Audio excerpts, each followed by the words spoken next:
I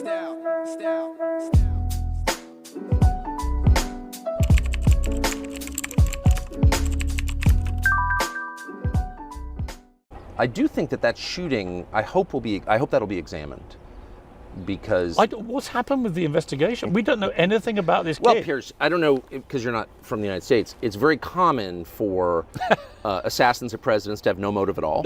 Extraordinary. And at the age of 20 to have no social media profile. He never went on the internet. Nothing. It's kind of weird. No record at all. Yeah, not at all. No cutlery in his own home. Advanced bomb making skills. Operating drones. Bringing rangefinder. Making a pretty great offhand shot at 150 yards under duress. It's just normal in America. I mean, the whole thing is so nuts, actually.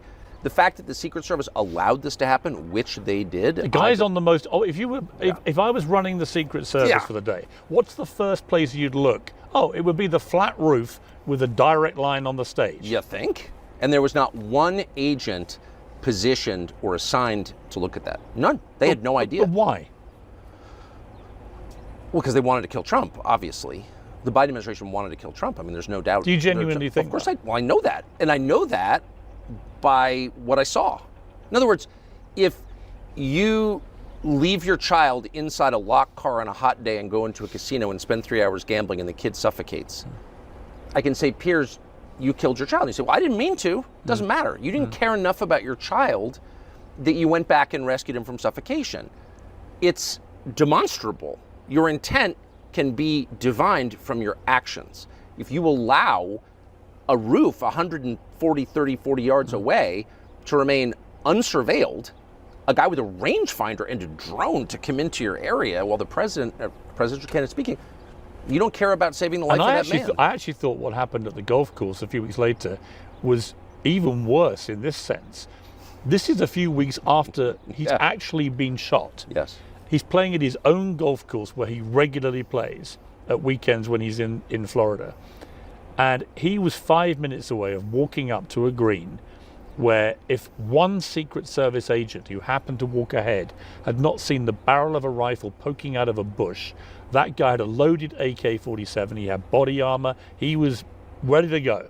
Trump would be dead. And that would have been, I think, the biggest scandal ever, because that was just weeks after he'd already survived an assassination. But no one makes much of a fuss about that either. How many members of Congress did that guy meet with? A lot.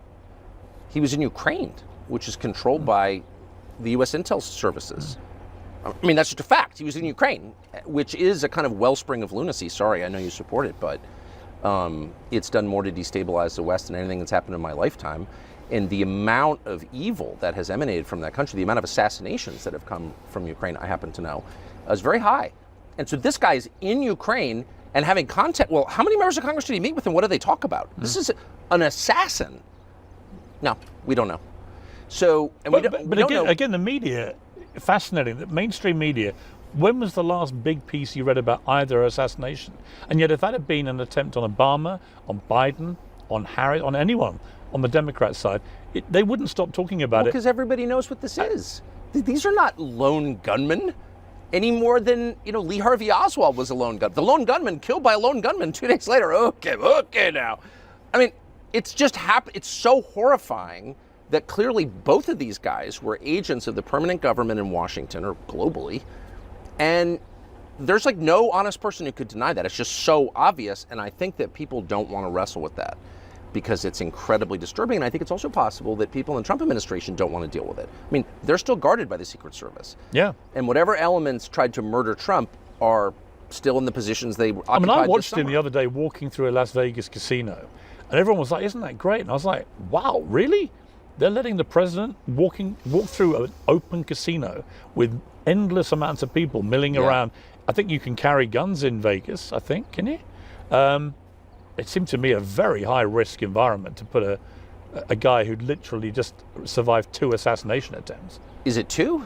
I mean... Well, there are more, I think, aren't there? I mean... But we don't know about. I don't think that Trump doesn't want people to know about probably the reality. I think what you're saying is true. So I think it's even more extraordinary than you're saying, actually, or than we really know. Do you worry about him staying alive, literally? No.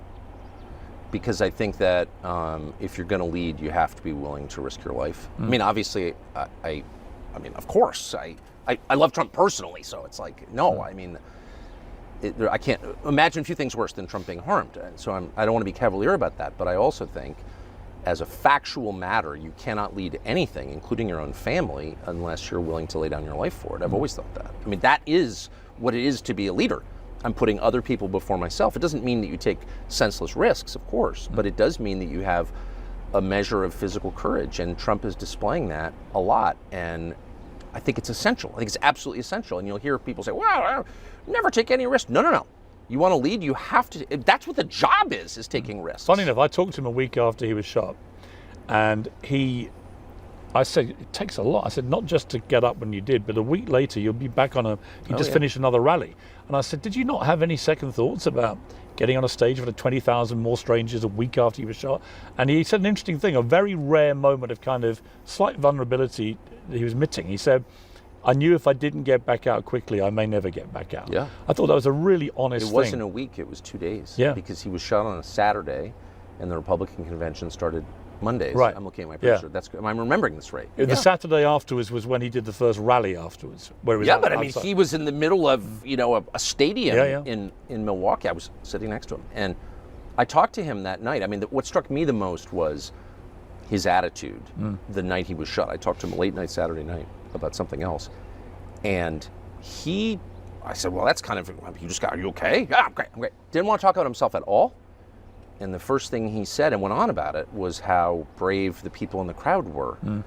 And I thought, he's often been called, well, he's always called a narcissist, but here in his moment of crisis, he's directing attention to other people. I thought that was so, because as you said, you don't really know a man until there's a lot of pressure. Do you think he's applied. changed? I mean, I've spoken to him a few times, not as much as you will have done, but I do detect that two things have changed him as a man. One, getting a second chance at life, literally, where half an inch and he's dead, and the other getting another go at the presidency, which was, whatever people want to say, it was completely derailed by the pandemic. And I think that without that pandemic, he'd have been re-elected very comfortably. And so he had a chance, a sort of do-over at two things, professional and personal. Yes. And I do sense with him, both privately but also what I'm seeing in public, a slightly changed guy. Do you feel that? Oh, I strongly feel that. I strongly feel, on many levels. I've noticed it. I mean, I was at the inauguration, and right near him when he gave that inaugural. I've never seen him read. He's an amazing conversationalist, a wonderfully entertaining host in person, and he's a great extemporaneous speaker. But he's never been a great teleprompter reader. He didn't miss, as a teleprompter reader, I noticed he didn't miss a single word in that inaugural. He was just so calm. Stylistic, but I think it speaks to something and deeper. disciplined. And disciplined. And really focused, right? But the pitfall, look, I mean, Trump has full command of the U.S. government to the extent anybody ever does, because it's so huge. And more power in his first week of the presidency than any president in my lifetime, more than Reagan.